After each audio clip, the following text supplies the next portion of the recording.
When Big Shaq stumbles upon an old, rusted trailer, nothing prepares him for the heartbreak waiting inside. The legend who conquered the world now stands powerless before a truth hidden in plain sight. Inside, Big Shaq's granddaughter clutches memories built from scraps and silent prayers. In that forgotten place, Big Shaq faces a choice that will define the man behind the myth. Some battles are fought in arenas, others in broken homes where love refuses to die. Before we deep dive into this interesting story, subscribe to our channel and tell us where are you watching from. Share in the comments below. The morning sun stretched its golden fingers across the marble floors of Shaquille O'Neal's Atlanta estate, warming the air with a deceptive calm. Shaq, a man who had lived a dozen lifetimes in one, athlete, entertainer, businessman, humanitarian, moved through his home with a quiet grace that belied his legendary size. Despite the trophies lined up, like sentinels in glass cases, and the magazine covers that still bore his grin decades later, today felt different. Heavy, almost, as if the universe was holding its breath around him. His assistant, a thin, quick-footed man named Vernon, had placed the usual stack of fan mail on the granite kitchen island. Most mornings, Shaq barely glanced at them. He had long accepted that the world saw him more as a monument than a man. But tucked between thick envelopes and glossy, pre-printed cards was something different, a faded, crinkled letter with no return address. The paper was rough, the ink smudged like it had been touched by hands too small or too hurried to be careful. At first he almost dismissed it, pushing it aside with a weary hand. But something old and painful tugged at him. He picked it up. The handwriting was uneven, childlike but determined. "Dear Grandpa Shaq," it began. Shaq blinked, his stomach knotting. Grandpa? He had 4 children that he loved dearly, but none of them had children old enough to call him that. His heart thudded heavily against his ribs as he read on. "My name is Eliza Monroe. My mommy told me you're my grandpa. She said you're very busy and very rich, so you can't come find me. I live in Brier Patch Hollow. I'm 8. I wish I could meet you before I get too old. Mommy cries a lot. I think you could make her happy if you came. Please." No photographs, no second page, just those raw, desperate words. The postmark was faded, but legible. Brier Patch Hollow, Mississippi. Shaq had never set foot in a place called that. In fact, he'd never even heard of it. He folded the letter carefully and stared out the window, his mind spinning back through decades of choices, regrets, moments of weakness. Could this be real? Could one misstep from his chaotic younger years have grown roots he never knew existed? He thought of his mother, Lucille, who had fought tooth and nail to keep him grounded, to steer him clear of the landmines that came with fame and fortune. He had promised her he would be better, that he would live honorably. And yet here was a ghost knocking at his door. Vernon bustled in, reading texts aloud about upcoming charity galas and endorsement meetings. But Shaq barely heard him. That letter sat like a stone in his gut. Finally, Shaq raised a massive hand, silencing Vernon mid-sentence. "Cancel everything," he said, voice low but firm. Vernon looked stunned. "Everything, sir?" Shaq nodded, folding the letter again and slipping it into his back pocket, as if afraid the fragile paper might dissolve into dust. "I need to take a trip." Without waiting for a reply, he turned and strode toward his private garage, where the old Chevy Suburban, the one that reminded him of his more humble beginnings, sat gathering dust. Not the sleek Rolls-Royce, not the bulletproof SUV the security team always insisted on. Today he needed to move through the world less like a monument, and more like a man. The GPS didn't even recognize Brier Patch Hollow at first. It took an hour of searching through online forums and backwater maps before he found a crooked road that claimed to lead there. It wasn't on any tourist lists. No slick photography showed up when he Googled it. Just grainy satellite images of broken roads and scrubby fields. He set out under a sky so blue it almost mocked the unease. Clawing at him, the highway stretched for hours, empty and endless, until the manicured suburbs gave way to neglected fields, sagging barns, and small towns with names that sounded like afterthoughts. Every once in a while a roadside sign would flash by, boasting a Bible verse, or a half-hearted welcome to travelers who were clearly expected to pass on through. At a weathered gas station that seemed stapled together from rust and stubbornness, Shaq stopped for fuel. Inside, the clerk, a leathery man with a trucker's cap pulled low over his suspicious eyes, watched him with a stare that wasn't just curious. It was guarded, unfriendly. Shaq felt the old familiar twinge under his skin. Racism didn't wear hoods anymore. It wore smirks and muttered comments. It lurked in narrowed glances and doors that didn't open quite wide enough. Still, Shaq smiled, bought a bottle of water, and asked about directions to Brier Patch Hollow. The man's lips tightened. His answer was more grunt than guidance. Ain't much out there but trouble. Shaq left without pressing. He had long learned that some battles weren't fought with words. They were fought with presence, by simply showing up and refusing to shrink. Back on the road, the pavement grew rougher, and the trees closed in. Shaq's Suburban bounced along rutted paths, past crumbling mailboxes, and shuttered homes that leaned on broken foundations. Somewhere far off, a church bell rang, its sound thin and hollow. As he neared the coordinates marked on his GPS, his phone lost all service. The world narrowed to the sound of gravel under tires and the quiet thud of his own heartbeat. He turned down a road, so narrow it barely qualified as one, flanked by endless fields dotted with dying sunflowers. A crooked sign, its paint peeling, creaked in the breeze. Brier Patch Hollow. Population. Shaq pulled over at the side of the road and sat still for a long moment, staring at the sign, feeling the weight of history, not just his own, but the kind written in blood and dust and silence across towns like this. He thought of all the places America had forgotten, all the lives trapped behind invisible walls of poverty and prejudice. With a deep breath, he restarted the engine and drove on, eyes sharp, heart pounding. In the distance, he spotted a lone building that looked like it had once been a community hall, now sagging under the weight of neglect. A weathered bulletin board outside held yellowed flyers announcing fish fries and lost dogs from years past. Taped among them was a flyer for a charity drive. The ink so faded he could barely make out the date. July. There were no children playing in yards, no neighbors chatting across fences, just a suffocating stillness, like even the birds had thought better of staying. Shaq followed the only road, until he saw it, a crumbling trailer park fenced by bent wire and forgotten hopes. Half the trailers leaned at odd angles. Some had windows boarded over, others simply gaped like empty eye sockets. It was a place the world had given up on. And somewhere inside that broken pocket of humanity lived a little girl who called him Grandpa. He parked the Suburban outside the chain-link fence, the engine ticking in the midday heat. For a moment he hesitated, gripped by a sudden choking fear. What if it wasn't true? What if he was chasing a ghost born from some stranger's scam? What if he was about to walk into a sorrow too heavy, even for his shoulders? But then he remembered the letter, the trembling handwriting, the desperate hope stitched into every word.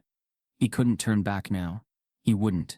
Shaq stepped out into the blinding sun, his shadow falling long and wide across the brittle grass. The air smelled of rust and dry earth, tinged with something sour he couldn't place. As he approached the trailers, a few eyes peeked from behind faded curtains. He felt the stares, not welcoming, not curious, measuring, judging. Still, he moved forward, every step weighed down by the enormity of what he might find. At the far end of the row he spotted it, a battered silver trailer with a lopsided porch and a child's pink bicycle leaning precariously against a rotting post. His breath caught in his throat. This was it. Shaq's hand hovered over the flimsy screen door, heart thundering so loud he barely heard the faint strains of a radio playing somewhere inside. A child's laughter floated through the crack, high, bright, unbroken. Hope. He knocked, the sound loud in the heavy air. Inside, something shifted. Footsteps padded closer. A thin voice called out hesitantly, "Who is it?" Shaq swallowed hard, unable to find his voice for a second. Then he said, steady but soft, "Just a friend." The door creaked open an inch, and one brown eye peeked out, wide and untrusting. Shaq crouched down slightly, lowering himself to her level without thinking. And then he saw her. Freckles dusted across her cheeks like the first kiss of spring. Her hair was a tangle of wild curls, her dress worn thin at the elbows. But it was her eyes, fierce, wary, and heartbreakingly hopeful, that nearly brought him to his knees. Eliza Monroe, his granddaughter, not a myth, not a scam, real, flesh and blood, and miracle. For a long, breathless moment, neither of them spoke. The wind stirred dry leaves across the dirt, like whispers. Then, slowly, Eliza pushed the door open just a little wider, enough for Shaq to see past her tiny frame into the dim, cramped interior. A world patched together with second-hand furniture, cracked linoleum, and walls decorated with hand-drawn pictures and taped-up newspaper clippings. One face appeared again and again in those clippings. His, Shaq. In that instant, the legend crumbled. All that was left was a man, standing in the rubble of 1,000 missed moments, trying to find his way home. And home, it turned out, was a little girl, who had been waiting for him all along. Shaq spotted a lopsided gas station up ahead, its rusting sign swinging lazily in the wind. The tank on the Suburban was half full, but instinct told him to stop. Maybe it was the way the landscape seemed to lean in around him, squeezing tighter, or maybe it was just that old restless instinct that had gotten him through harder days. He pulled up beside the only pump, its cracked face grinning crookedly at him. A battered bell above the door gave a half-hearted jangle. As he stepped inside, the station smelled like burnt coffee and mildew. Behind the counter stood a man who looked carved from the same worn wood as the shelves around him. His skin was sun-leathered, his eyes sharp under a grease-stained baseball cap. He didn't greet Shaq, didn't even nod, just watched him with a cold, assessing stare. Shaq grabbed a bottle of water from a dusty fridge and approached the counter. The man's gaze didn't shift, and Shaq felt it, that subtle tightening of the air, that microscopic hesitation before the man reached for the register. It was an old feeling, a familiar one. Shaq offered a smile, easy and disarming. "Hot one today," he said, voice low. The man grunted, the sound flat and uninterested. "Ain't no cooler nowhere around here." Shaq set the water down with a soft thunk. The register beeped, the man's fingers moving slow, deliberate, as if touching anything Shaq had touched needed a little extra thought. "Heading somewhere?" the man asked, not friendly, not curious. More like suspicion dressed in casual. Shaq nodded once. Brier Patch Hollow. The man's face twitched, a barely there flicker of something bitter. "Ain't nothing good down that road," he said, handing back the change like it weighed too much. Shaq tucked the bills into his wallet, without looking away. "Maybe I'm not looking for good," he said quietly. The man said nothing, but his eyes said enough. As Shaq walked back to the Suburban, he felt those eyes boring into his back, full of things unspoken. He didn't need a sermon to know what they meant. Outsiders weren't welcome here, and black men driving shiny Suburbans, doubly so. He climbed in, shut the door, and sat there for a moment, letting the engine idle. Through the cracked windshield, the road ahead shimmered, distorted by heat waves. It looked like it might just vanish if he stared too hard. For a brief, dangerous second, he considered turning back. He could go home, slip back into the life where his biggest problems involved endorsement deals and charity dinners. He could pretend he never received that letter, never heard the silent plea stitched between its broken lines. But then he thought of Eliza. He thought of her small, brave handwriting. He thought of a little girl who had dared to reach out into the dark, praying that someone on the other side might hear her. And he knew there was no going back. Shaq turned onto the narrow road, leading away from the gas station, the Suburban's tires crunching gravel like bones underfoot. The town's map had looked simple, but the reality was anything but. Twisting dirt paths bled into each other, some so overgrown they looked more like deer trails than roads. He passed rusted-out trucks abandoned in tall weeds, their windows shattered, their skeletons picked clean by time. Every now and then he spotted a house, some still standing, others collapsed into themselves. None looked alive, the kind of places where curtains stayed drawn even at noon. Shaq kept driving, the heat baking the dashboard until it burned to the touch. Sweat slid down his back, sticking his shirt to the seat. The air conditioner blew warm, useless gusts. He passed a faded billboard advertising fireworks from a decade ago. Its colors bled white. Beneath it, a makeshift memorial of plastic flowers and a wooden cross marked some forgotten tragedy. Shaq's gut twisted, sensing the stories that lived here, the ones nobody wanted to tell. The GPS flickered, lost, then died altogether. He drove on instinct now, feeling more than seeing the way. The road narrowed again, shouldered by wild grasses and gnarled trees. Shaq slowed, scanning for any sign of life.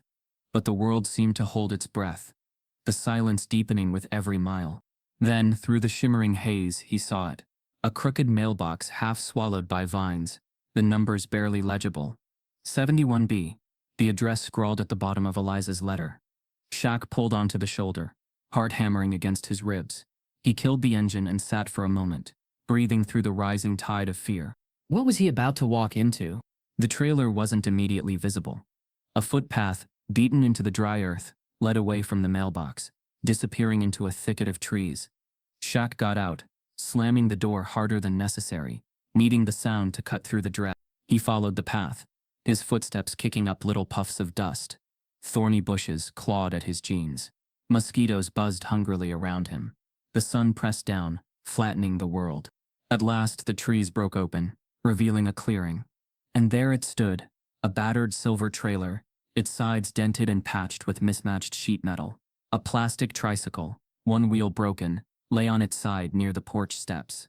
Laundry flapped weakly on a sagging clothesline, faded shirts and tiny socks dancing in the listless breeze.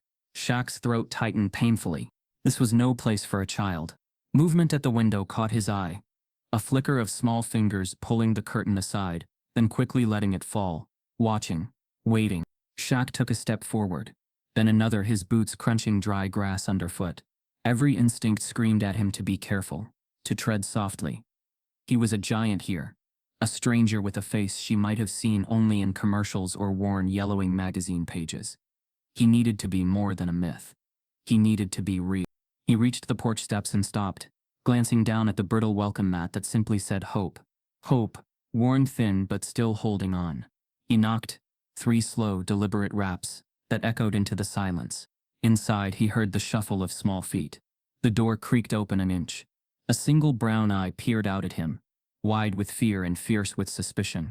Eliza. For a moment, the world tilted. Not because she looked scared, though she did, but because even through the grime and distrust he saw her. His blood, his legacy, his chance to be better than he had been before. He crouched down, bringing himself level with her gaze. No grand speeches. No booming declarations. Just a man, broken open, asking for a chance. And somehow, impossibly, he saw the slightest softening in her tiny frame. A beginning, a crack in the armor, a flicker of trust. Shaq smiled gently, the kind of smile his mother had taught him, the kind that said you were safe, even when the world was not. Hi, he said simply. The door creaked a little wider, and the first thread between 2 shattered lives began to weave itself whole. The town of Brier Patch Hollow didn't announce itself with signs or smiles. It simply grew out of the dusty horizon, like a secret too tired to stay hidden. Shaq eased the Suburban onto the main street, if it could be called that, a cracked ribbon of asphalt, lined with buildings that looked ready to collapse under the weight of their own history. Paint peeled from shuttered shops. An old movie theater's marquee still clung to letters spelling out a film that must have stopped playing years ago. A single diner squatted near the corner, a neon open sign buzzing stubbornly against the sunlight. The whole town felt like a photograph that had been left out in the rain. Colors faded, edges curling, and though no one came running, Shaq could feel himself noticed immediately. Curtains twitched. Porch swings slowed. Conversations died mid-sentence as he passed. It wasn't just curiosity, it was something heavier, something wary. He parked outside what appeared to be the town hall, a low brick building with more cracks than windows. The parking lot was empty except for a rusted pickup, and a sheriff's cruiser parked at an angle like its driver had just given up halfway through the process. Shaq took a deep breath and stepped out. The air was thick, buzzing with the invisible hum of a place where outsiders weren't just rare. They were unwelcome. Every footstep he took toward the front door felt amplified, echoing too loud against the sidewalk. Inside, the town hall smelled of mildew and old paper. A woman sat behind a cracked Formica counter, tapping at a computer that looked like it had survived the Y2K panic. She didn't look up when Shaq entered. He crossed the room slowly, giving her every chance to acknowledge him. When she didn't, he cleared his throat politely. "Excuse me," he said, voice even.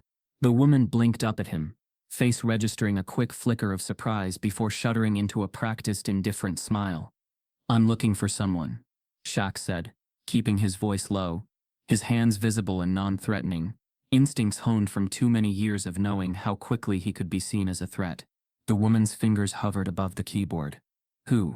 "Eliza Monroe," he said carefully. "She's about 8 years old, lives somewhere off-grid around here." The woman's face froze, then softened into something vaguely apologetic. "Don't know her," she said too quickly. "Monroe's not a name I hear around here." Shaq knew a brush-off when he heard one. He thanked her anyway. turned and walked back into the blinding sunlight. Across the street, a group of men sitting on the diner's porch watched him openly now. Their faces didn't carry the blunt hostility of a gang looking for a fight, but something colder, amusement edged with disdain. One of them, a heavy-set man in denim overalls, spat into a can and muttered something low. The others chuckled. Shaq couldn't hear the words, but he didn't need to. He knew the cadence, the lilt of laughter that came when a racial slur got lobbed in someone's absence. It was a sound that belonged to another century. Yet here it was, alive and thriving under the open sky. He ignored them, forcing himself to move slowly, deliberately, refusing to give them the satisfaction of seeing him rattle.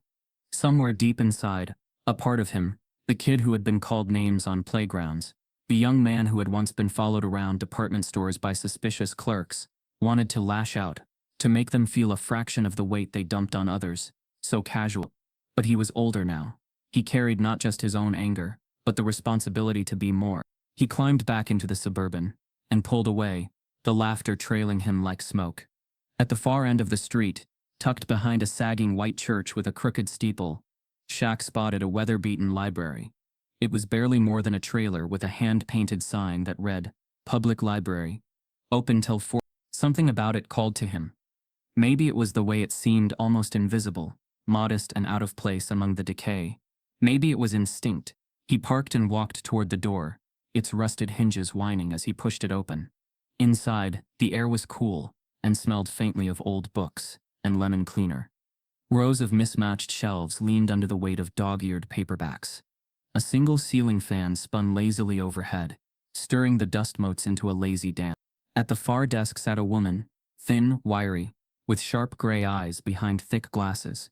She looked up as Shaq entered, and for the first time since arriving in Brier Patch Hollow, he didn't feel the immediate sting of judgment. Instead, the woman's face lit with something startling. Recognition. "You're Shaquille O'Neal," she said, voice raspy but kind. Shaq smiled faintly. "Was. Last I checked." The woman chuckled, a dry sound. "Never thought I'd see you in a place like this." "Me neither," Shaq admitted, stepping closer. The woman set down her knitting, a lopsided scarf, and leaned forward on her elbows. "Name's Mabel." "Nice to meet you, Mabel. What brings a big city man like you to a dead-end town like ours?" Shaq hesitated. In his experience, trust was a currency spent carefully, but something in Mabel's gaze told him she had already seen too much of life to be surprised by anything. "I'm looking for a little girl," he said finally. "Eliza Monroe. Someone sent me a letter. Said she's my granddaughter." Mabel's face shifted, not surprise but something sadder, more resigned. "I know the name," she said after a long pause. "Monroe. Used to be some Monroes around here. Good folks, mostly. Didn't last long. This town," she glanced toward the window, as if checking to see if anyone was listening. "This town don't take kindly to certain people sticking around." Shaq felt a chill ripple down his spine despite the heat. "Her mother?" he asked. Mabel nodded slowly. "Dana Monroe. Sweet girl. Worked double shifts at the diner when it was still open regular. Pretty? Smart? Too smart for this place." "What happened?" Shaq asked, though part of him already knew the answer. Mabel's hands twisted in her lap. "Had a baby too young. Folks around here didn't like that much.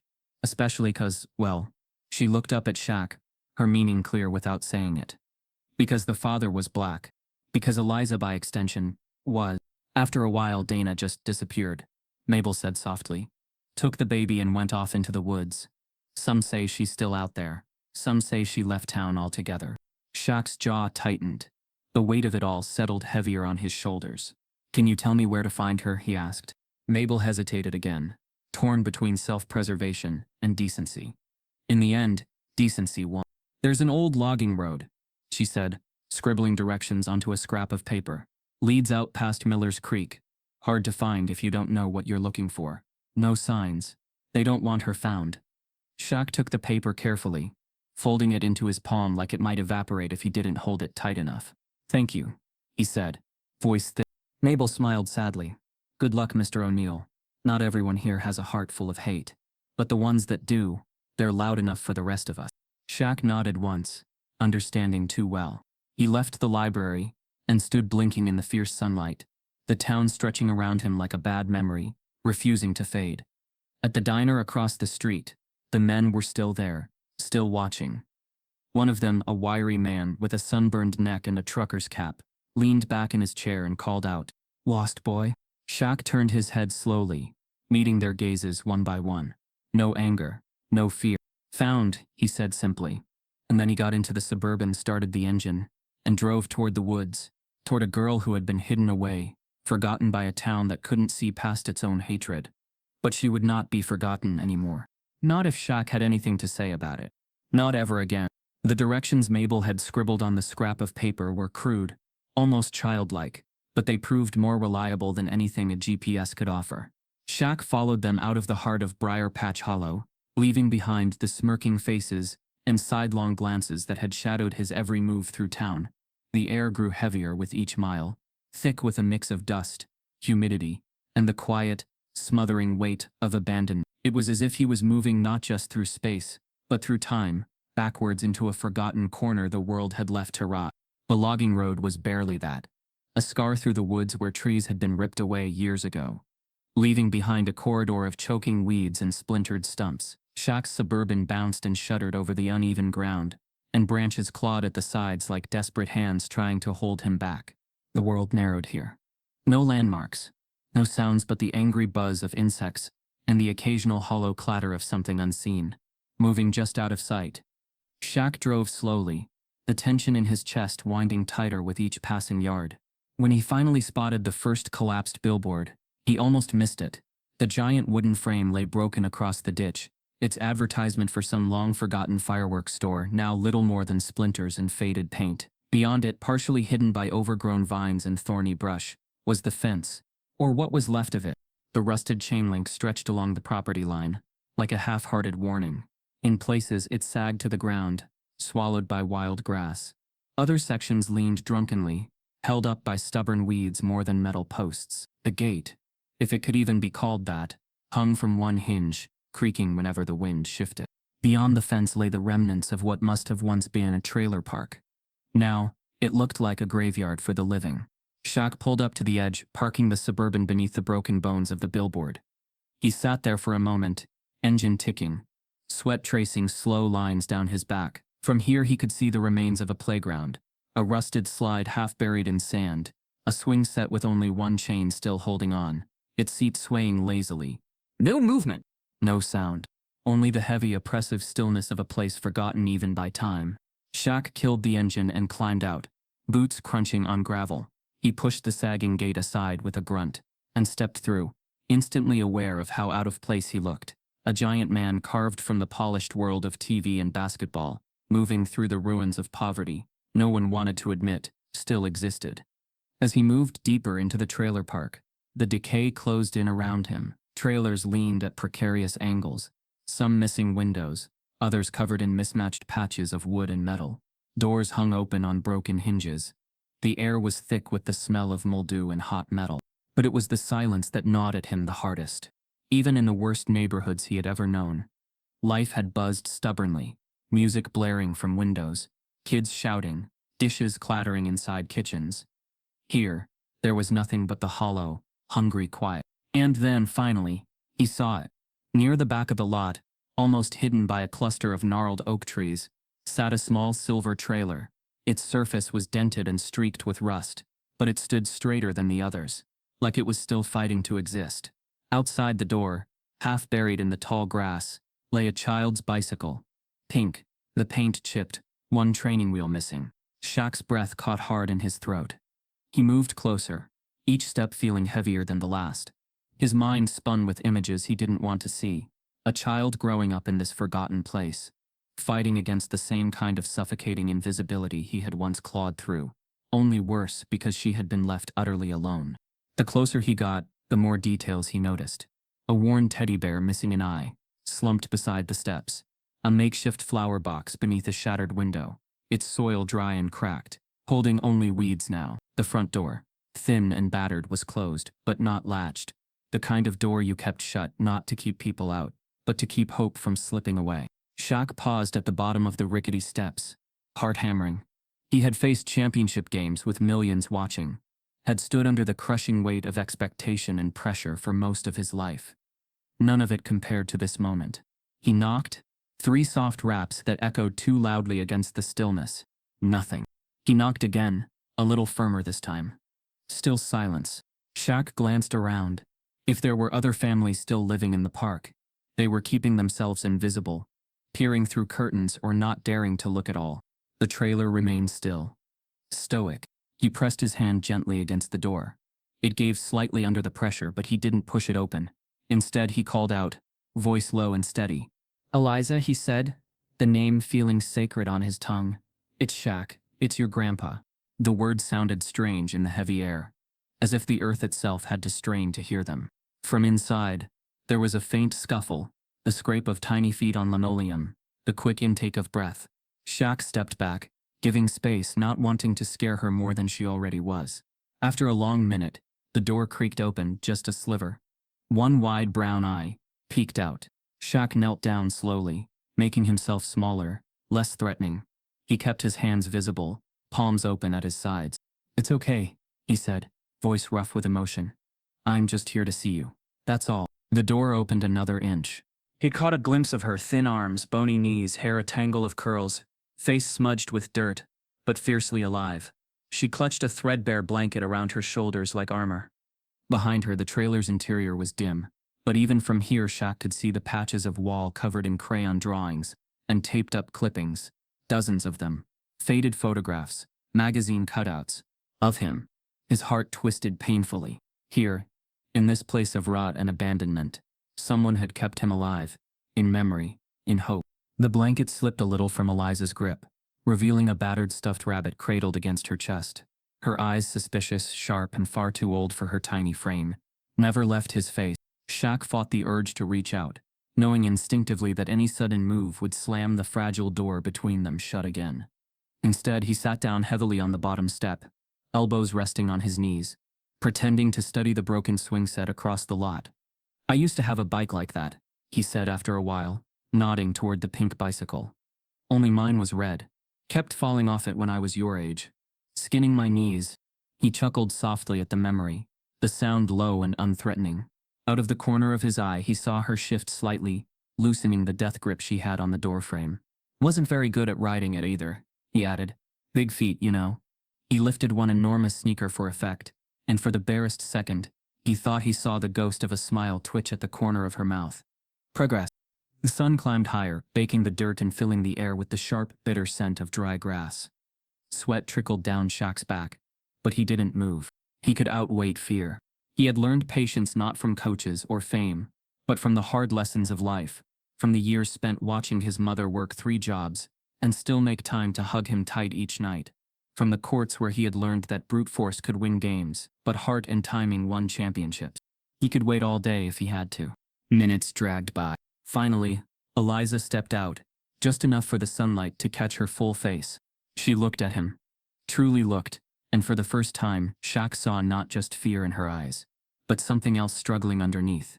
Longing. Need. He stayed perfectly still, letting her make the next move. Slowly, Eliza tiptoed down the steps until she stood a few feet away from him, the blanket dragging in the dust. She tilted her head, studying him with a shrewdness that both broke his heart and filled him with awe. You're bigger in real life, she said at last, voice barely more than a whisper. Shaq smiled, a real smile this time. Yeah, I get that a lot. Eliza shifted her weight, one bare foot tracing circles in the dirt. Are you really my grandpa? Shaq's throat tightened, and he nodded. I am, and if you'll let me, I want to be. For a long, agonizing moment, she said nothing. Then, slowly, she held out the battered rabbit toward him. Shaq extended one massive hand, careful and reverent, and took the toy gently. It was the beginning. A bridge built not from words, but from broken hearts stitched together with hope. Shaq ducked under the low doorway, the frame creaking mournfully. As he stepped inside, the air hit him first.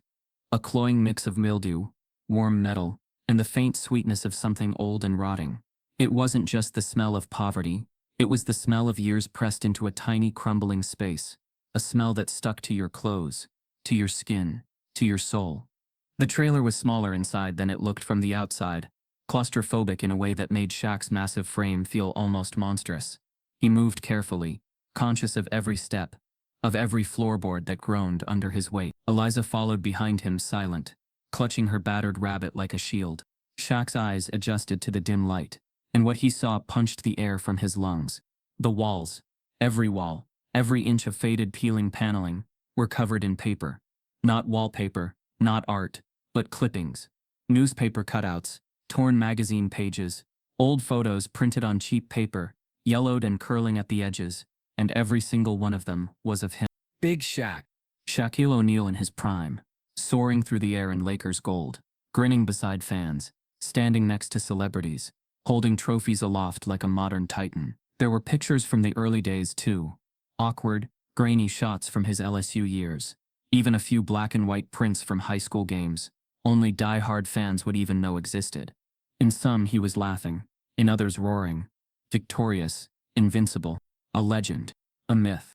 And in this tiny crumbling trailer, he was a lighthouse, a beacon someone had clung to, piece by fragile piece with scissors and tape and stubborn hope. Shaq turned slowly, taking it all in. It wasn't neat. It wasn't curated. It was chaotic, desperate, layers of images overlapping and bleeding into each other, taped over cracks in the walls, pinned above the battered couch that sagged under the weight of too many years. His throat closed so tight he could barely swallow. Eliza brushed past him, her bare feet padding soundlessly over the warped floor. She moved like a ghost, weaving around the threadbare furniture, pulling herself up onto a patched armchair with the ease of long habit. "This is my favorite one," she said quietly, reaching up to tap a photograph taped just above her head. Shaq leaned down to look. It was a photo of him, arms raised in triumph, a younger version of himself, before the world had worn down the shine. Someone had scrawled in marker along the bottom edge, "Heroes never leave." He felt something deep inside him crack open. How long had she lived here, alone with only these frozen images of him for company? How many nights had she stared at these walls, stitching together fantasies about the man she believed would one day come save her? Shaq dropped heavily onto the edge of the couch, the springs groaning in protest. He buried his face in his hands, trying to breathe through the crushing weight, pressing down on him. He had built empires. He had lifted entire communities with his wealth. He had smiled for cameras, handed out oversized checks, posed beside golden shovels at groundbreaking ceremonies.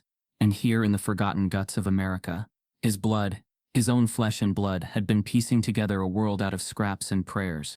Eliza watched him with those wide, solemn eyes, hugging the rabbit tighter. "You don't have to stay if you don't want to," she said, voice small but steady. Shaq's head snapped up. "Stay. Leave?" There wasn't a choice. Not anymore. He cleared his throat, forcing his voice to steady. "I'm not going anywhere," he said. Her face didn't change, not visibly, but he caught the faintest flicker of relief before she tucked it away again, deep inside wherever she had learned to hide things. He wanted to say more, to promise her the world, but he knew better. Words meant nothing here, only actions did. Shaq's gaze swept the tiny trailer again, piecing together the story it told without Eliza ever having to speak it. The stained kitchenette, where the faucet dripped steadily into a rust-streaked sink, the sagging mattress shoved against the far wall, covered with a thin quilt patched with mismatched scraps, the chipped linoleum floors peeling at the corners, a broken heater sitting mute in the corner, a small pile of sweaters stacked beside it like a desperate defense against winter. There was no television, no tablet, no toys beyond the battered rabbit, and a few broken crayons scattered across a cardboard box, doubling as a coffee table. How had no one seen this? How had the system broken and blind missed her? Shaq rubbed a hand over his face, his mind spinning with rage and helplessness. He stood slowly, joints aching, and moved toward the mattress. Eliza watched but didn't protest. At the foot of the bed, half tucked beneath the frame, he spotted it, a battered shoebox, its cardboard edges worn soft from years of being pulled in and out. Something about it, the way it was hidden but not hidden, made his heart hammer harder. He knelt, the floor creaking ominously beneath him, and pulled the box free. Inside were treasures, the kind only a child living on the edge of survival would bother to keep. A crumpled birthday card, with no signature, a cracked plastic bracelet, a photograph creased down the middle, of a woman with dark hair and sad eyes. Dana, he realized with a jolt. Eliza's mother, his son's lost love, and letters, stacks of them, folded and refolded until the creases had almost worn through the paper. Shaq unfolded one carefully. Dana, it read, the handwriting tight and slanted. Nail. I can't do this. I'm sorry. I'm not ready to be a father. I'm not ready for any of it. You deserve better. She deserves better. Don't tell her about me. Please. No signature. But Shaq didn't need one. He knew that handwriting. He had seen it on birthday cards, on hastily scrawled notes left on the kitchen counter. His son. One of the sons he had fought so hard to raise right, to shelter from the same mistakes he himself had almost made. One of the sons he had pushed to be strong, to be better than him. And he had failed. Shaq's hands shook as he set the letter back into the box. Beneath it was another. This one from Dana, written in a shaky, desperate scrawl. Shaq, if you ever find this, please know I tried. I tried to raise her right. I tried to protect her from everything, even from you. I didn't know if you even wanted to know. But Eliza, she deserves to be known. She deserves to be loved. Please, don't hate us. Shaq pressed the heel of his hand against his eyes, fighting back the burning flood. He hadn't known. No one had told him. And now, here she was, the living proof of every failure, every blind spot he hadn't even known he carried. When he finally looked up, Eliza was still there, still watching, still waiting. He closed the box carefully, reverently, and placed it on the floor beside him. Then he opened his arms. It wasn't polished. It wasn't perfect. It was a broken man offering himself up, stripped of pride, stripped of excuses. For a long, agonizing moment, Eliza didn't move. Then, slowly, she slid off the chair, her small feet silent on the cracked floor. She crossed the room without a word, and she fell into his arms. She didn't cry. Neither did he. They just held on to each other, two broken pieces clicking into place, the silence between them heavier and more sacred than any vow. The walls of the trailer seemed to close in, wrapping them in the only thing that had ever really mattered. Family. Real. Forged not by blood alone, but by the choice to stay, by the choice to love, even when it hurt. The name tasted like ash in his mouth. Shaq had trusted him enough to believe that the man would handle things cleanly, ethically, without Shaq needing to babysit every decision. Clearly he had been wrong. He dragged his hands down his face, grappling with the weight of it all.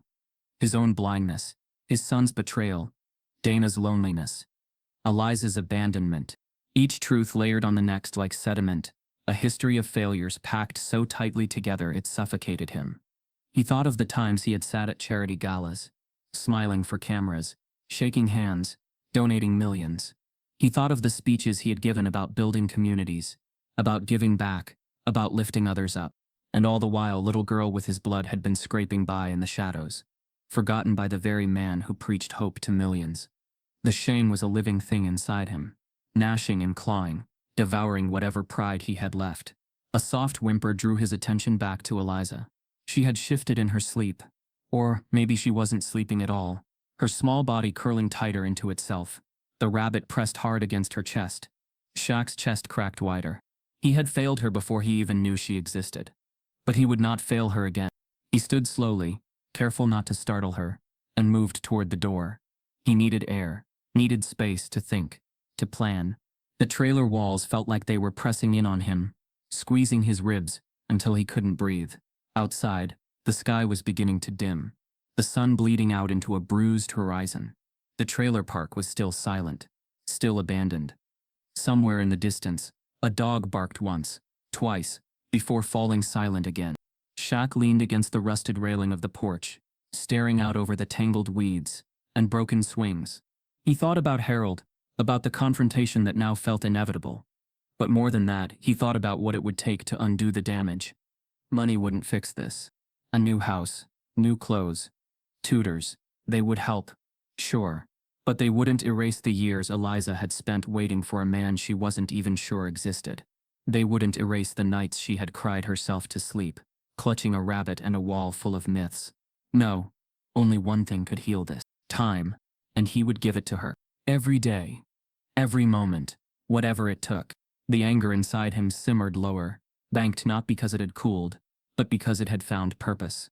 He would deal with Harold. He would make sure every stone was overturned, every lie dragged into the light. But first he would build a life for Eliza, one where she would never have to tape hope to the walls again, where she would never again wonder if she was loved. He turned back toward the trailer, the resolve settling heavy and solid inside him. The porch creaked beneath his weight as he stepped back inside. Eliza stirred as he approached, her eyes fluttering open. For a moment she just looked at him, wary and uncertain. Then, slowly, she sat up, the rabbit clutched in her lap. Shaq knelt in front of her, his voice low but fierce. "I'm not leaving you," he said. "Ever." Eliza said nothing, but the way her body uncoiled, the way her small hand reached out to brush against the hem of his sleeve, that was all the answer he needed. The past was ugly, full of betrayal, full of lies, but the future was unwritten. And this time Shaq would make damn sure it was written right. Together, the night seeped into the trailer park like a slow-moving tide, swallowing the broken playground, the rusted fence, the sagging trailers one by one. The heavy summer air hung still, making every creak of wood and scrape of leaves sound sharper, closer. Inside the trailer, a single lamp buzzed weakly, casting a small, defiant circle of light against the darkness. Shaq sat on the couch, elbows braced on his knees, hands laced together.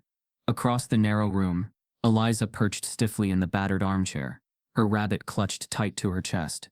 The space between them felt vast, not measured in feet, but in walls, thick, invisible, and full of old wounds. He had seen fear in eyes before, the kind that came from facing real danger. But Eliza's fear was different. It wasn't wild or panicked. It was cold, quiet, careful. It was the kind of fear that had been taught, not learned, bred into her by whispered warnings and sidelong glances. And he knew, without needing her to say a word, that it wasn't fear of him personally. It was fear of what he represented. Shaq shifted slightly, trying not to loom, trying not to crowd the fragile air between them. "Eliza," he said softly, his voice scraping raw in his throat. "You can ask me anything. I'll tell you the truth. Always." She didn't answer, didn't even look at him, just tightened her grip on the rabbit until her knuckles went white. He leaned back, forcing himself to give her space. Outside, somewhere in the distance, a dog barked once, then went silent. Shaq let the quiet stretch out, as long as she needed. He had learned long ago that rushing someone who was hurting only drove them deeper into their shell. Minutes dragged by. The trailer creaked and settled. The weak light flickered once, twice. Finally, in a voice so small he almost missed it, Eliza spoke.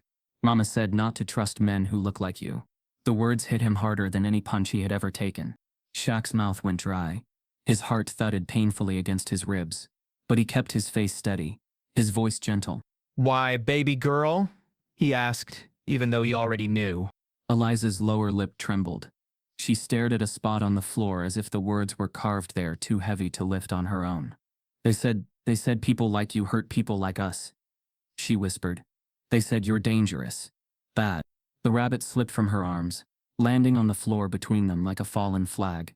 Shaq reached down slowly, picked it up, brushed the dust from its worn fur. He set it carefully on the coffee table between them, a small act of respect. He swallowed hard. "Who told you that?" he asked, though again, part of him already knew. Eliza shrugged, a sharp defensive movement. "Everybody." That word cut deeper than he thought possible. Everybody. Not just one bitter voice, not just a mistake. An entire system, a community soaked in suspicion and prejudice until even a child's innocent mind had been stained by it. Shaq sat back, letting the words settle between them like a storm cloud. He thought of the stares at the diner, the muttered slurs, the way the gas station clerk had handled his money like it was dirty. This place hadn't just abandoned Eliza physically, it had poisoned her heart against her own family, against him. He leaned forward, resting his forearms on his knees again. "I've made mistakes," he said quietly. "Big ones. I've hurt people, not the way they told you, but I've let people down. I didn't know about you. If I had..." His voice cracked. He cleared his throat, forcing the words out. "If I had known, I would have moved heaven and earth to find you." Eliza's eyes flickered, just for a second, but she said nothing. Shaq drew a slow breath. "You're scared of me," he said, not accusing, not angry, just stating a fact. "And that's okay, I get it. I'm big, I'm loud, I look like the kind of man the world tells little girls to run from." He paused, searching for the right words. "But not all stories they tell you are true." Eliza's small fingers twisted in her lap, knotting the hem of her oversized t-shirt. Shaq's hands itched to reach for her, to bridge the distance with a hug that could pull her out of the wreckage of all the lies she'd been fed. But he didn't move. He stayed grounded, stayed patient. "You don't have to believe me today," he said, "or tomorrow, or ever, if you don't want to. I'm not here to make you do anything." His voice dropped even lower, a rumble of honesty that filled the small space. "I'm here because I love you, because you're mine, and because you deserve better." The words hung in the air, thick and heavy. Eliza's face crumpled for the barest instant, a tiny fissure in the fortress she had built around herself. She blinked it away fiercely, scrubbing at her eyes with the back of her hand. Shaq looked away, giving her privacy and her vulnerability. The seconds ticked by. "You're not mad?" she asked, her voice barely above a whisper. Shaq turned back to her, locking eyes. "No, baby girl, I'm not mad at you, never at you." He could be furious at Harold Mathis, at the town that had poisoned her mind, at his own failures as a father and grandfather. But at Eliza? Never. She worried her lip between her teeth, thinking hard. "They said you'd take me away. Hurt me." Shaq's gut twisted, but he nodded slowly. "I won't," he said simply. "I'm here to protect you. To make sure nobody ever hurts you again." Eliza's shoulders sagged, just a fraction, but it was enough. Enough to tell him the wall was cracking. Enough to give him hope. She looked up at him, her brown eyes wide and searching. "You promise?" she whispered. Shaq placed a hand over his heart, feeling the steady, heavy thump beneath his palm. "I promise." And he meant it with every broken, battered piece of himself. Outside, the night deepened. Crickets started their slow, droning song. Somewhere in the distance, a truck rattled down the logging road, its engine fading into nothing. Inside the trailer, something shifted. Not loudly, not dramatically, but real. Eliza slid off the chair and crossed the space between them. She didn't run, didn't leap into his arms like a storybook ending. She simply stood there, close enough that he could feel the heat of her, the trembling in her small frame. Slowly, tentatively, she placed her hand on his knee. Shaq covered it with his own, dwarfing hers completely. No words, no grand declarations. Just two souls, battered by a world that had tried its best to keep them apart, choosing in this small, trembling moment to trust. Shaq blinked up at the ceiling, swallowing the ache that threatened to spill over. He had fought battles on courts and in boardrooms, had lifted trophies and built empires. But this was the hardest, fiercest fight he had ever faced, and it was the one that mattered most. He would tear down the walls built by hatred and fear, brick by brick, day by day, word by word, until Eliza didn't just believe she was loved. She knew it, down to her bones, until the lies faded, drowned out by the steady, unbreakable truth of family, of home, of him. The silence between them wasn't empty anymore. It was full of the beginning of something stronger than the lies that had tried to bury them. Something loud enough to drown out even the cruelest screams. Love. Real, fierce, unstoppable. And this time, Shaq wasn't going anywhere. The sun was still high when the first wisp of smoke curled into the clear blue sky, thin and tentative, like a secret trying to escape. Shaq stood outside the trailer, wrestling with the rusted hinges on a bent screen door he had found behind the trailer, hoping to make some basic repairs. He wiped the sweat from his brow with the back of his arm, the oppressive heat baking the dirt at his feet into cracked mosaics. It had been a slow, grinding kind of day, not filled with big victories, but the quiet labor of trying to build trust with a child who had every reason to fear the world. Inside, Eliza sat at the coffee table, drawing with stubby crayons on scraps of cardboard. Every so often, she would glance up at him through the crooked window, her face still wary, but softer now, less like a clenched fist and more like an open palm.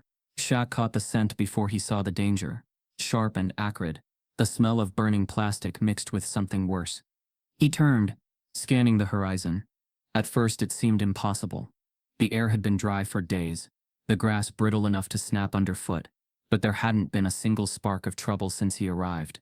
But then he saw it, a thickening coil of smoke rising from the far end of the trailer park, darkening from pale gray to angry black. Shaq's heart thudded once, hard and heavy. He dropped the broken door without a thought, and sprinted toward the source. As he ran, the oppressive quiet of the trailer park shattered. Birds shrieked and scattered from the trees. Somewhere a dog barked frantically. The fire roared louder now, hungrily devouring the dry grass and brittle wood. moving with a speed that made Shaq's blood run cold. Flames licked at the corner of a collapsed trailer, igniting the rotted siding like paper. In seconds, the blaze leapt to the next structure, a ripple of destruction fueled by years of neglect and decay. And it was moving toward them, toward Eliza. Shaq turned on his heel and sprinted back to the silver trailer, adrenaline hammering through his veins. His mind screamed at him to move faster to get to her before the fire did. The trailer door flew open before he reached it. Eliza stood on the threshold, rabbit clutched in one hand, her face pale and terrified. "Shaq," she cried, voice high and raw. "I'm here," he shouted, scooping her up in one fluid motion. The rabbit tumbled from her fingers, but Shaq caught it too, stuffing it under his arm as he barreled away from the approaching inferno. The heat was unbearable already, the fire chewing through dry scrub and broken fences with relentless hunger. The sky above them turned from blue to bruised gray, ash beginning to fall like dirty snow. Shaq clutched Eliza close, shielding her body with his own, his legs pumping hard as he ran toward the battered fence that marked the edge of the park. Every breath tasted like smoke and panic. Behind them, the fire roared louder, greedy, and merciless. When he reached the gate, he kicked it open with a grunt, sending it crashing into the weeds. He didn't stop until they were clear of the sagging billboard, out on the cracked asphalt road, lungs heaving, heart racing. Shaq dropped to one knee, setting Eliza down gently. She clung to his shirt, coughing violently, her tiny body trembling. "It's okay," he rasped, smoothing her wild hair back from her face. "You're safe. I got you." Her wide eyes brimmed with terror, but she nodded, trusting him in the way that only raw survival could teach. Shaq turned back toward the trailer park. The fire raged unabated, devouring everything in its path. The silver trailer, their trailer, was already beginning to blacken, the edges curling inward like paper tossed into a fireplace. There were no sirens, no fire trucks barreling down the road, no help coming. Shaq narrowed his eyes, fury rising sharp and bitter in his chest. This wasn't an accident. This wasn't some cruel twist of fate. This was a message, a warning. Someone in this town had decided they didn't want him there, didn't want Eliza there, and they had been willing to burn the world down around her to make sure she understood. He wrapped his arm tighter around her, anchoring himself to the only thing that mattered. "Shaq?" she whispered hoarsely. "Why are they doing this?" He pressed his forehead to hers, closing his eyes against the raw pain in her voice. "Because they're afraid, baby girl," he said. "Afraid of things they don't understand. Afraid of people who don't look like them. They think if they scare us bad enough, we'll run." Eliza looked up at him, her eyes fierce despite the tears streaking her smoke-smudged cheeks. "Are we gonna run?" she asked. Shaq shook his head slowly. "No, baby," he said. "We don't run. We stand." She nodded, her chin lifting slightly, the steel inside her shining through the fear. Shaq stood, gathering her into his arms again. His muscles screamed in protest, but he didn't care. She was light as a feather, but carrying her felt like carrying the entire future in his arms. He started down the road, putting distance between them and the burning park. Every step a vow. He wouldn't let them win. Not the town. Not the hatred. Not the past. They reached the Suburban, still parked beneath the ruined billboard. Shaq set Eliza gently inside, buckling her into the passenger seat. He wiped the soot from her cheeks with the edge of his shirt, his touch gentle but sure. "You're safe," he said again, more for himself than for her. He climbed into the driver's seat, the leather scolding against his back, and started the engine. For a moment he just sat there, hands clenched tight on the steering wheel, heart hammering in his chest. He thought about the men at the diner, their cold stares and cruel laughter. He thought about Harold Mathis, and the way the system had quietly swept Eliza under the rug. He thought about every door that had closed in his face when he was just a boy, every whisper that said he would never be more than what the world decided he was allowed to be. And he thought about the fire that had almost taken her, the fire that had been set because they believed no one would care if a little girl disappeared into ashes. They were wrong. Shaq shifted the Suburban into gear and pulled away from the burning trailer park. He didn't drive back into town. He didn't drive to the sheriff's office. He already knew what kind of justice lived in Brier Patch Hollow. He drove until he found a wide shoulder off the side of the road, shaded by a cluster of old oaks. He parked, killed the engine, and turned to Eliza. "We're gonna fix this," he said, voice low and fierce. We're gonna tear down everything they built out of fear and hate, brick by brick. Eliza nodded solemnly. The rabbit clutched tightly in her arms again. You're not alone anymore, Shaq said. You hear me? Never again. Her eyes filled with tears. But this time, they weren't just from fear. They were from hope. Hope that burned brighter than any fire. Hope that no hatred could smother. Shaq reached over and took her tiny hand in his massive one, squeezing gently. Together they sat there watching the smoke rise in the distance, watching the old world burn, and dreaming of the new one they would build from the ashes. Together. Morning broke slow and sullen over the Mississippi backroads, a red sun clawing its way up through a low, smoky haze. Shaq sat behind the wheel of the Suburban, staring at the horizon, feeling the weight of 100 choices pressing down on his chest. Eliza slept in the seat beside him, the rabbit tucked under her chin, her small body curled tight like she was trying to disappear. But disappearing wasn't an option anymore. Not for her. Not for him. Shaq reached over and adjusted the thin blanket he had pulled from the emergency kit the night before, tucking it more securely around her. His fingers brushed a bruise on her elbow, not from the fire but from life itself, 1,000 little knocks and scrapes no one had ever bothered to shield her from. Not anymore. He put the truck into gear and pulled onto the road, heading toward the nearest county office listed on the cracked map, folded in the glove box. Brier Patch Hollow was a place where official channels were as broken as the roads, but somewhere, there had to be a door he could kick open, legally. He wasn't just going to rescue Eliza. He was going to claim her, adopt her, make her O'Neal in name. Blood in every single way that mattered. The idea should have terrified him. The endless court dates, the ugly fights, the media circus. If anyone sniffed out the story, but it didn't. It felt like breathing, like stepping into the shoes he was always meant to wear. He pulled into the dusty parking lot of the county courthouse just as the clock on the dash flipped to 8:01 a.m. The building squatted low and mean against the horizon. Bricks faded to a dull, lifeless red. A rusted flagpole leaned sideways out front, the stars and stripes dangling limply at half-mast. Shaq stepped out, glancing back once at Eliza still sleeping peacefully, then headed toward the doors. Inside, the building smelled of old paper, coffee gone cold, and resignation. The receptionist at the front desk barely looked up as he approached, flipping through a battered romance novel with chipped nails. Shaq kept his voice calm but firm. I need to speak to someone about emergency custody. The woman blinked up at him, slowly, as if it took effort to focus. You from around here? She asked. No, Shaq said, his voice low and steady. But my granddaughter is. That got her attention. The woman leaned back in her chair, squinting at him like he was a puzzle she couldn't quite piece together. You got paperwork? She asked. Not yet, Shaq said. But I will. The woman gave a slow, disinterested shrug and pointed down the hall toward a crooked sign that read, Family Services. Shaq thanked her and headed that way, the soles of his boots thudding heavily against the grimy tile. He spent the next 4 hours in a whirlwind of forms, interviews, and skeptical glances. The social worker assigned to him, a young woman named Claire Hastings, seemed torn between awe and suspicion. She recognized him immediately, of course. Everybody did, but celebrity wasn't enough in a place like this. If anything, it made people more wary. Why now? Claire asked at one point, peering over her glasses. Shaq met her gaze head-on. Because now I know, he said. And knowing means I can't walk away. Claire held his stare for a long beat before scribbling something on her clipboard. By noon, Shaq had filed an emergency petition for guardianship. It wasn't adoption, not yet, but it was the first step. The beginning of making it right.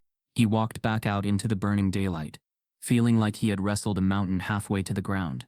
But the fight wasn't over. Not even close. Word traveled fast in towns like Brier Patch Hollow. By the time he pulled back onto the main street, faces were already peeking out from behind curtains, mouths twisted in sour shapes. The diner where the men had once sat laughing was nearly empty now, but the few who remained tracked his Suburban with open hostility. The backlash had begun. Flyers fluttered against telephone poles, hastily printed badly spelled warnings about outsiders and troublemakers in danger to good folks. Someone had spray-painted a crude message across the shuttered church's front door. Not welcome.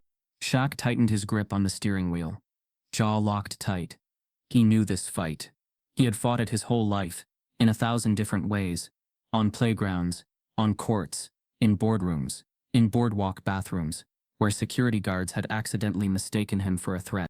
He had learned long ago that racism wasn't always a shouted slur or a burning cross. Sometimes, it was a look, a rumor, a fire no one bothered to put out. But he hadn't backed down then.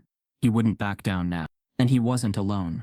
The first sign came that evening, as he sat outside the trailer that had become their temporary shelter, an old abandoned mobile home, offered quietly by a woman, who had recognized him not as a threat but as a man trying to do right.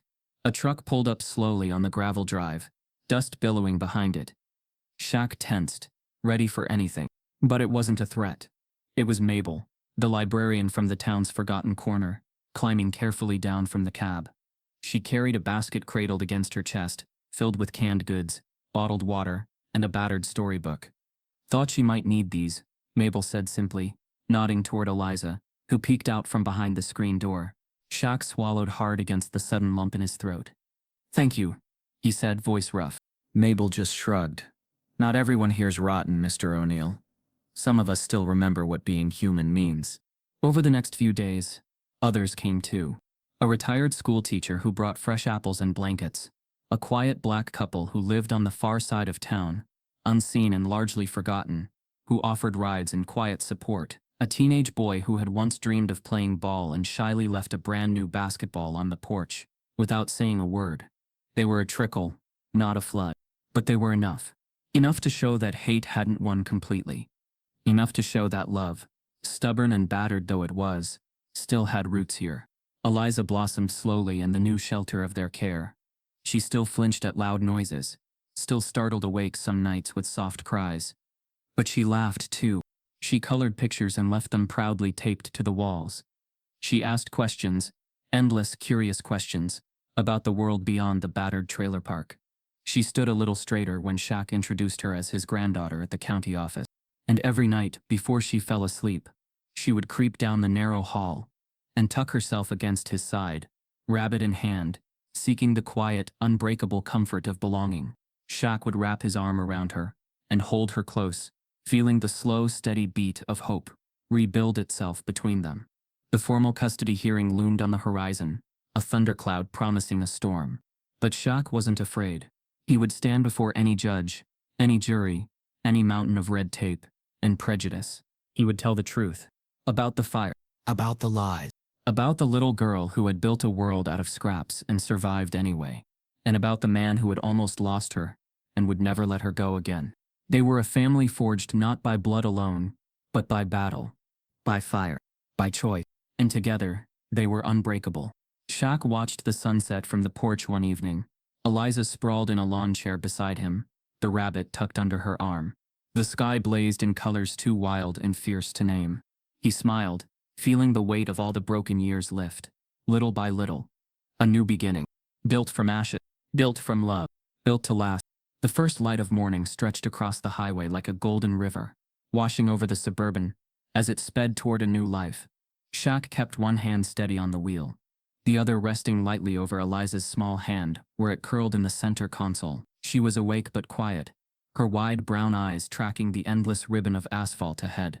The sun turned her curls into a halo of fire, and for the first time since he had found her, Shaq felt something fragile and enormous blooming inside his chest. Hope. Real hope. The kind that didn't just whisper at the edges of a dream, but took root, demanding to be lived. He had left the rotting carcass of Brier Patch Hollow behind without looking back.